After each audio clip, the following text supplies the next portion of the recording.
गोलमाल है भाई, सब गोलमाल है, गोलमाल गोलमाल। नमस्कार, आप सभी के स्वागत बा अपन खास कार्यक्रम बतकही में। बतकही में अतीक के यूपी लाए के बात चलता कि अतीक के साबरमती जेल से यूपी लावल जाए। यूपी लावे के बिच्चे में का हुई, मंत्री जी विधायक जी पहले ही बताओ जाता ना कि कौन ना आवे के बा, रास्ता में का नहीं करे के बा, ड्राइवर से कौन ना बात करे के बा, इस सब चीज चलता। वही बीच में एगो वीडियो आयल बा हरदोई से, पहले एके देख लेवे के चाहिए। उन्होंने कहा है हम तुमको ट्रामा ले जाके गोली मार देंगे रास्ते में। ये पुलिस वाला मौजूद खड़ा हुआ है यहाँ पे। अब इससे पूछो क्यों गोली मार देगा हमको। ये हमें लिखत दे दे कि गोली नहीं मारेंगे, हम ट्रामा सेंटर जाने के लिए तैयार हैं, क्योंकि योगी ने पता नहीं कौन सी फूटी सुबह दी है इनको। आदेश किया है कि गोली मार देंगे रिजवान के ट्रामा सेंटर ले जाके, जिसको मेडिकल कॉलेज कहा जाता है मौके पे। इसलिए हम नहीं जा रहे, इसलिए लिखत इनसे मांग रहे हैं हम। हरदोई के ये अपराधी होवन, कोनो समय इनकर अपराध कैले के इतना शौक रहा कि गोली बंदूक लेके घूमत रहना, कहीं घुस जात रहना, केहू के मार देते रहना।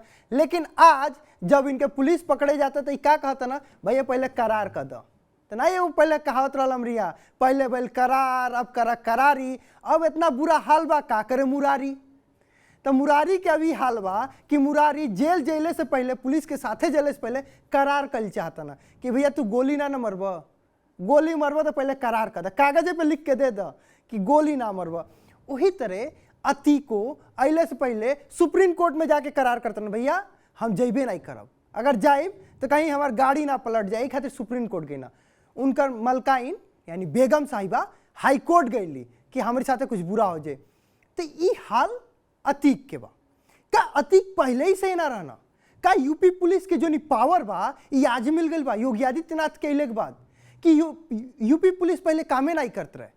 चला हम तक एक और ही आदमी से मिलावत रहनी, करीब आज से 20-30 साल पहले के एगो सीओ साहब से, धीरेन्द्र राय, डीएसपी धीरेन्द्र राय से के कुछ बयान सुन लो।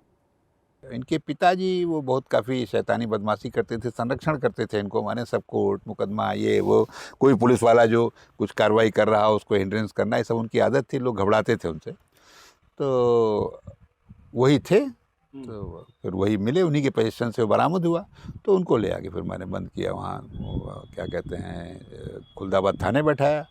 वो बंद हुए आर्म्स एक्ट में, और अतीक अहमद वहाँ सिविल लाइन्स में बंद हुए। माने अतीक ने भी हमको भी माने इनडायरेक्टली थ्रेट करने की कोशिश किया।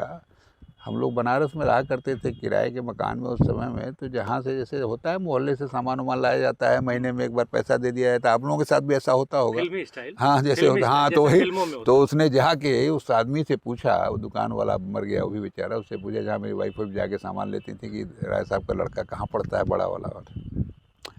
तो चलिए साहब वो पूछ लिया। एक दिन रात में 1:30 बजे हमारे यहाँ भी लैंडलाइन फ़ोन था, तो रात में फ़ोन आया, मैं घर में सोया था, तो कहा कि मैंने उठाया फ़ोन 1:30 बजे, तो उसने कहा कि मैं आपका शुभचिंतक हूँ और अतीक अहमद के बारे में कुछ बात करना चाहता हूँ। तो मैं तो तुरंत समझ गया कि इस समय कौन शुभचिंतक 1:30 बजे रात में मुझसे बात करेगा अतीक अहमद के बारे में।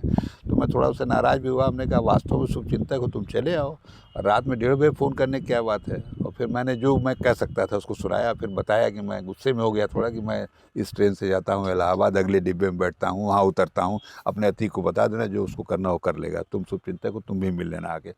तो ई डीएसपी हवन जे कॉलर पकड़ के जयकांत सिकरे के ओकरी घर से घसीट के लाके थाना में बैठा देले रहे, जयकांत सिकरे के अतीक अहमद।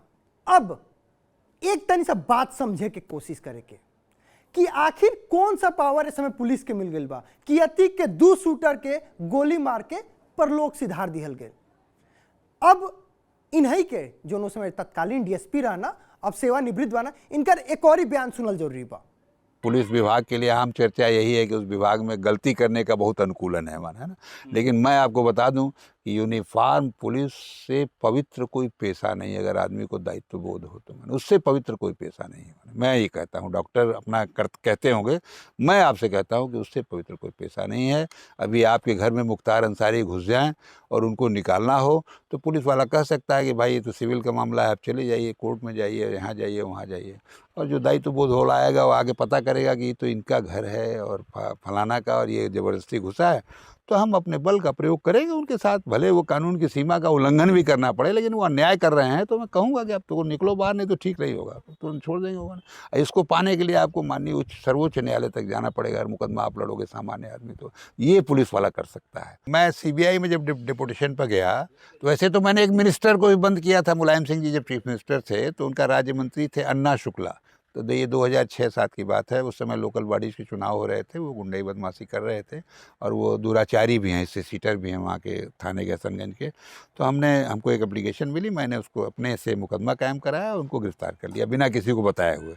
और फिर वो लेकिन बाद में जो भी अब मुख्यमंत्री जी या जिसके भी कहने से फिर उनको थाने से ज़मानत दी गई, जबकि वो मामला थाने से ज़मानत योग्य नहीं था। लेकिन ठीक है, हुई, कोई बात नहीं, उसमें मेरा अधिकार नहीं था। कानून CRPC में मुझे अधिकार नहीं था, ज़मानत का अधिकार वरिष्ठ अधिकारी को, तो हो गया। बहन जी का भी, चूँकि जब मैं सिर्फ CBI में था तो वहाँ पे आय से अधिक संपत्ति और ताज कॉरिडोर का मामला उनका था, उसमें मैं जाँच टीम का सदस्य था और हमारे वरिष्ठ अधिकारियों ने भरोसा रखा मेरे पर, तो उनके घर की तलाशी में मैं सम्मिलित था। बहन जी का इंट्रोगेशन करने में, पूछताछ करने में, उनके भाई बहनों से पूछताछ करने में, काशीराम जी के परिवारीजनों से पूछताछ करने में। रोपड़ में वो ट्रांसलेटर लेके गया था मैंने गुरमुखी का। सिस्टम कैसे बदल गए बस एगो CM के बदलते।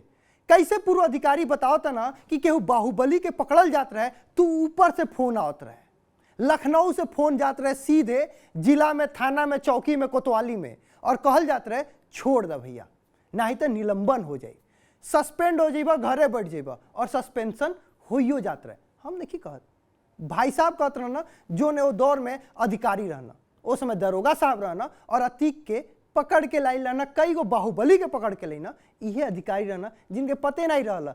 ये तो कहे ना कि हमके पते नहीं रहला कि अतीक इतना बड़ बाहुबली, और हम अतीक के बतेबो कैनी कि हम कोने ना जानी, कोने ना आवे नहीं, और बेफिक्र गई नहीं। तो यूपी के सियासत के लेके जो कहल जात रहे कि ये लोग बस्तिये जलावल लोग और ये लोग मातम बनावल लोग, यही दौर पे कुछ यूपी के सियासत चलत रहे। पर 6 साल 72 महीना में का बदल गए, निजाम बदलते कुछ ऐसा हो गल कि केहू रोपड़ की जेल से नहीं आवल चाहत रहे और आज साबरमती की जेल से नहीं आवल चाहता। बस इतने बदलल बा निजाम के बदलते। बाहुबली के सल्तनत कुछ ऐसे नहीं खत्म होल बा कि 1000 के करोड़ संपत्ति आज मिट्टी में मिल गई बा। तो आज के बात कही कैसा लागल कमेंट करके जरूर बताए, और वीडियो अच्छा लगे तो लाइक, और अपनी दोस्त के जरूर शेयर कर दे कि यूपी में बाहुबली के दौर कैसे खत्म होता, उन्हों को पता चल जाए। आज खातिर इतने, हमके दी इजाजत। गोलमाल है भाई, सब गोलमाल है, गोलमाल गोलमाल।